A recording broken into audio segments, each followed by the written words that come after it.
Yan, gagawa tayo ngayon. Natin ang idol phone.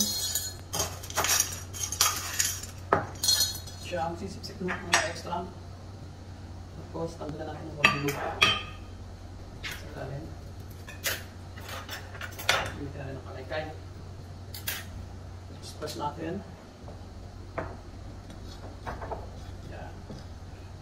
Ito po magiging tsura niya. Depende. Bigyan na natin siya ng bato, pang design. Para meron siyang design.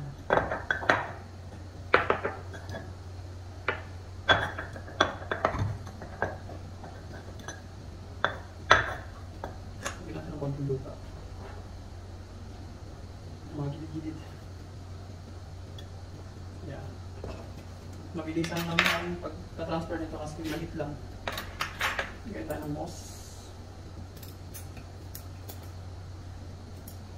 Patay yung ating flat pin moss.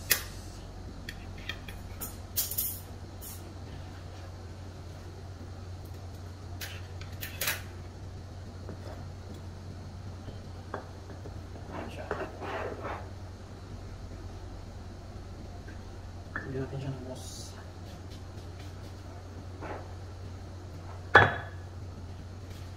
At ang ating top layer, lalagay lang natin itong beach tables.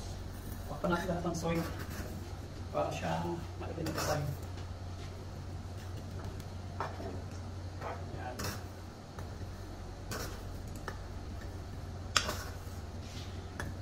Lahat ng makikitang soil ay cover natin ng beach. So, ganun lang po kabilis at kadaling mag-transfer na itong bonsai na ito. Ito na po siya. Bonsai sa rock pots. Yan. Finished product na yan. Ganyan na siya ka. Pwede na siyang ibenta. Yan.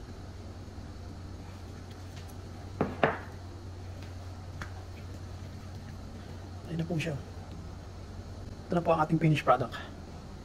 Bonsai. Nasa, transfer natin sa pots. Ayan na siya. Ikotin ko. Para mas maganda. Thank you for watching. Sana may nagustuhan nyo ang aking munting workshop. Bye-bye!